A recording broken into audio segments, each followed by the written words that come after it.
Hi everyone, welcome back to channel. Last video में आपको भूटान के बारे में बताए थे कि बेस्ट टाइम क्या है विज़िट के लिए, आप कैसे जा सकते हो। इसके अलावा हमने आपको कुछ फेमस टूरिस्ट पैलेस जैसे कि थुम्पा, पारो, टाइगर स्नैक्स, टोंगसा और पुनाखा टूरिस्ट पैलेस के बारे में बताए थे।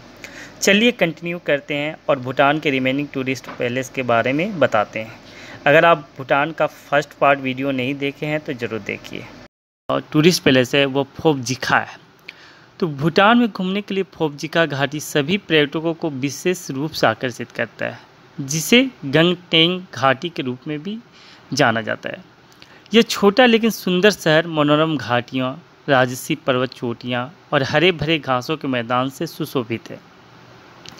समुद्र तल से लगभग 3000 मीटर की विशाल ऊंचाई पर स्थित फोबजिखा घाटी पर्वत श्रृंखलाओं के पश्चिमी ढलानों पर बसी है और एक कटोरे की आकार की है। यह स्थान अपने मनमोहक प्राकृतिक दृश्य के लिए काफ़ी लोकप्रिय है और यह वह स्थान भी है जहां दुर्लभ काले गर्दन वाले सारस बहुतायत में पाए जाते हैं। इसके अलावा भौंकने वाले हिरन, जंगली सुअर, सांभर, तेंदुआ, हिमालय काला भालू आदि जीवों की प्रजातियों की एक विशेष श्रृंखला का भी घर है।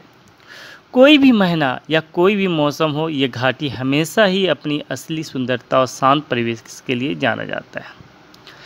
इसके बाद जो टूरिस्ट पैलेस है वह है वांगडू फोंडिंग।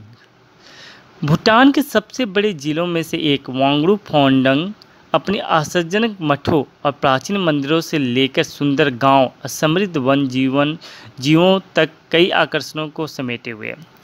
हरे भरे हरियाली से घिरा यह प्राचीन और भव्य रूप से प्रतिष्ठित है, जो यात्रियों को देखने के लिए अक्सर आमंत्रित करता है।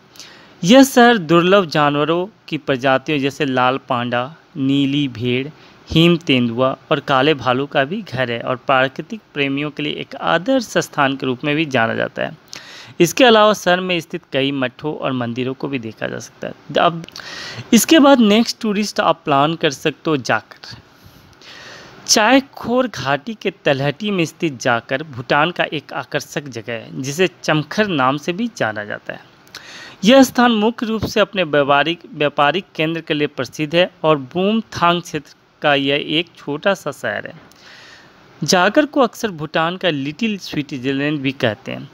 साथ ही यह स्थान मठों से भरा हुआ है, जो इसे भूटान का एक प्रमुख धार्मिक केंद्र बनाता है।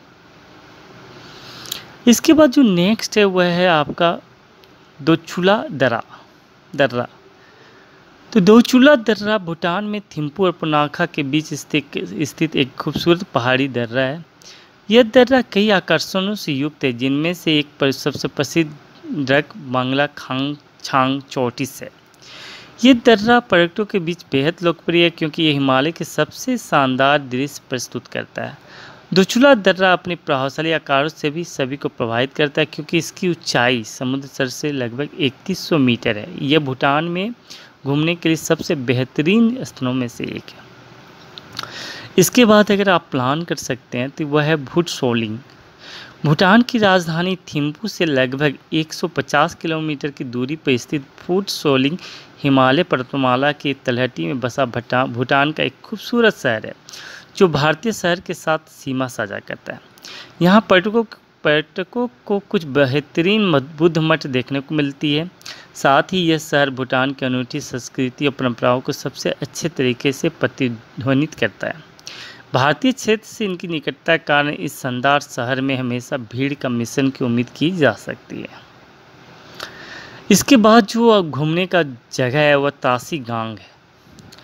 तो भूटान के पूर्वी हिस्से में स्थित त्रासी गांग भूटान का एक प्रमुख और महत्वपूर्ण दर्शनीय स्थलों में से एक है, जो अपनी खूबसूरत मठों के लिए मशहूर है।